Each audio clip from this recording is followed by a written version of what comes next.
Assalamu alaikum. Welcome back to Hilaal Live. Thanks for watching us on Channel 347. Now, sport in South Africa is always a much watched and supported activity. One such sporting code is rugby, and with South Africa being the world champions, I've got to swallow when I say that, being an All Black supporter. This starts primarily at the primary and the high school level.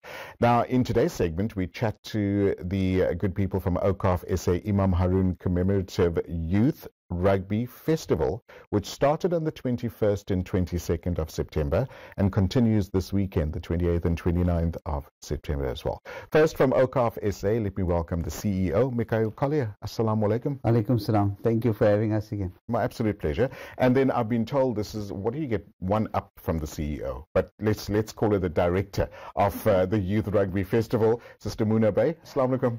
Wa alaikum salam. But Mikhail told me you're the one that's really in charge. So, so what do you get one up from CEO? Director. There we go. She's a lady, so she's the boss. Jazakallah so much for coming through and chatting about what an amazing tournament. It started already as well. I was at the launch a couple of weeks ago as well. But Mikhail, from Awqaf's side, how did you guys get involved in this tournament? So, Awqaf South Africa, as we've explained previously, it's a community endowment fund, and we support a host of various downstream community activities, one of those being sporting activities, in order to firstly promote social cohesion, secondly to promote youth advancement and sport in general. Right. And we use it as a mechanism to access youth, to keep them occupied, to transmit values and ideals, and give them a purpose, to participate. Added to that, we note that many of our communities do not have access to playing in prestigious tournaments or to having access to playing on a larger scale. Right. Added to that, there's just so many connections related to this. September is a heritage month. Brilliant. And for us, it's about the heritage and the legacy that Imam Abdullah Haron has left for us as a community. Being the only religious leader, also only journalist ever to have been killed by apartheid, by the apartheid state.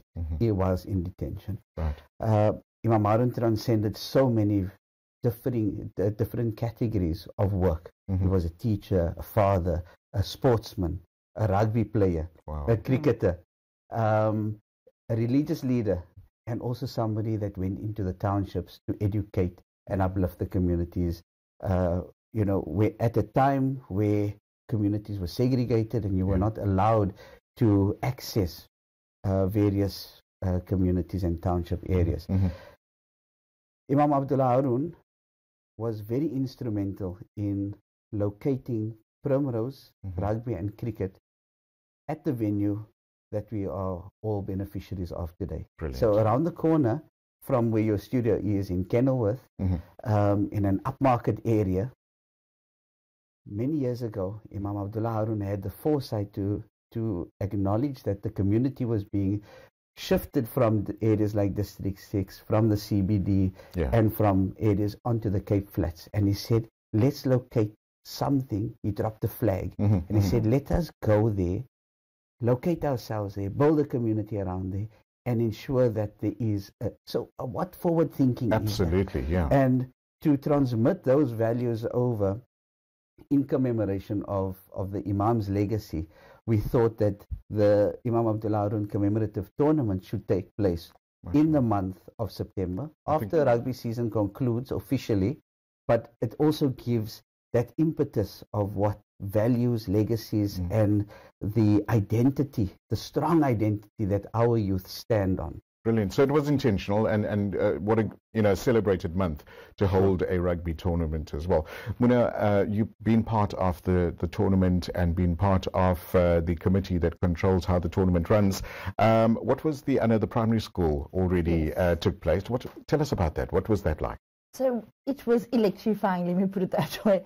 So what really warms our hearts is that we, like Mikhail said, we get children and youths from disadvantaged areas that don't normally have that platform or have that space to come out and enjoy tournament at that scale or Right. sport at that scale.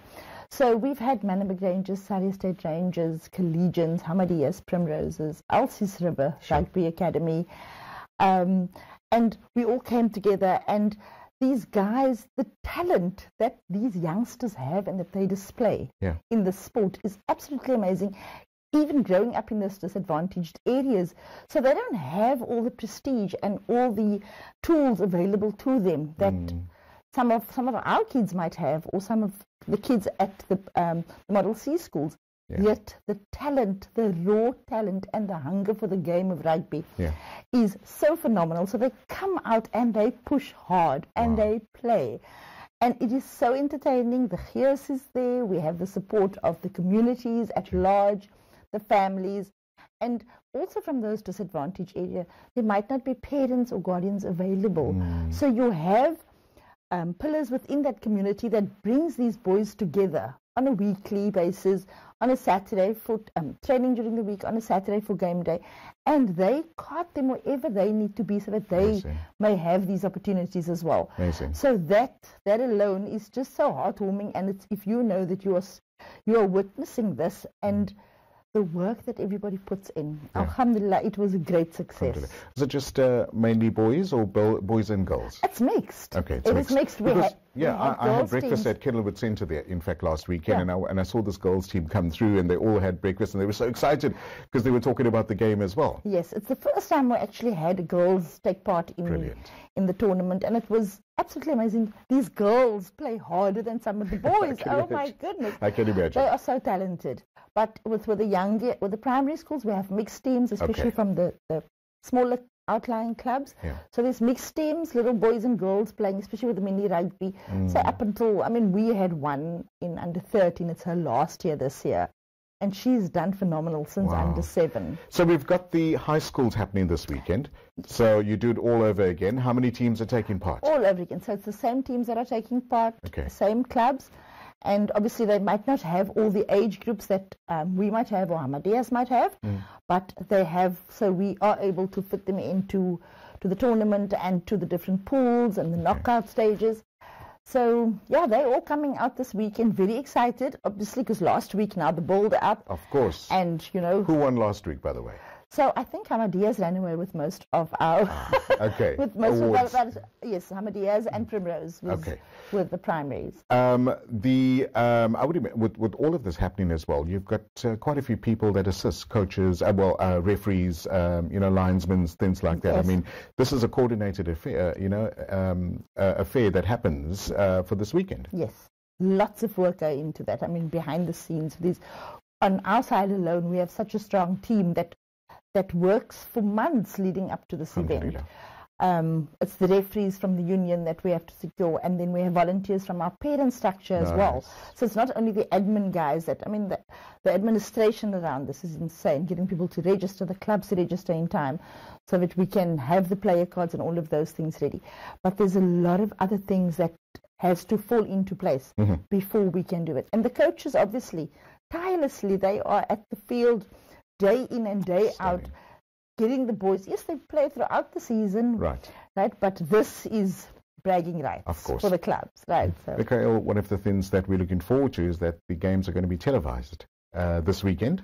That's correct. Just to add on to what Muna was saying, was that I think there are about 68 teams participating this year, with close to about 2,000 participants. That's amazing. And I visited last weekend, and I think they estimated that we could have had about, over the 2 days, about close to 20,000 spectators attending. Brilliant. Yes. That's that's amazing. That's like real community. That's the winner right there. Yeah. This year there is the Super Sports Schools app. That's busy recording the games. Hopefully, inshallah, we can have a discussion with Hilaal TV. Absolutely. To have a look at doing that for us next year. Inshallah. So it is available. You could. But it's also for the players as well that can review their performance and have that as a coaching mechanism. No, definitely for them as well. And I think that it becomes important it also gives kids an encouragement Oh, to say, for hey, sure. I played on television. And now they can up their game at the same time sure. as well, and just put that best foot forward. But why is it so important, Mikhail, for Awqaf to be involved in something like this? Couple of minutes left. You know, I'm sure, you know, lots of other corporates, and encourage other corporates to get involved in events like this. Yeah, so for Awqaf South Africa, as I've mentioned previously, our mandate is to develop our community holistically. We do it in education, we do it in healthcare, and in this instance, we're doing it in terms of sport and sports development.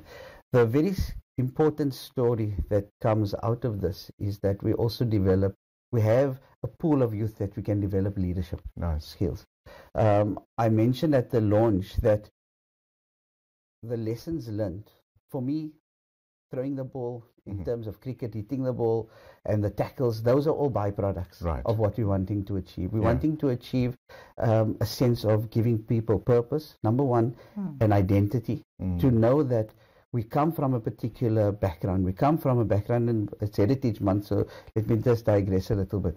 We come from an heritage of exiled prisoners, political leaders. So we stand on shoulders of great legacies. Absolutely. And therefore our identity and what we transmit to the kids is very, very important to transmit that to them. And it's also about giving them the purpose to drop a flag to say, we have taken it to this particular level. That is the target point. That is the flag that we're dropping for you to go further. Mikhail and Muna, Jazakallah so much for coming in. Really appreciate it. All the best with this weekend's tournament, and may all your future projects go from strength to strength, inshallah. Thank you so much. Thank you for That's how we end Hilaal Live on a Friday. We're back on Monday, inshallah. But do stay tuned for other programs on Hilaal TV. From the Cape Town crew, Sohail Barnes and Mohammed Parker, and for myself, Luqman Shadrack, have a great evening. Assalamu alaikum.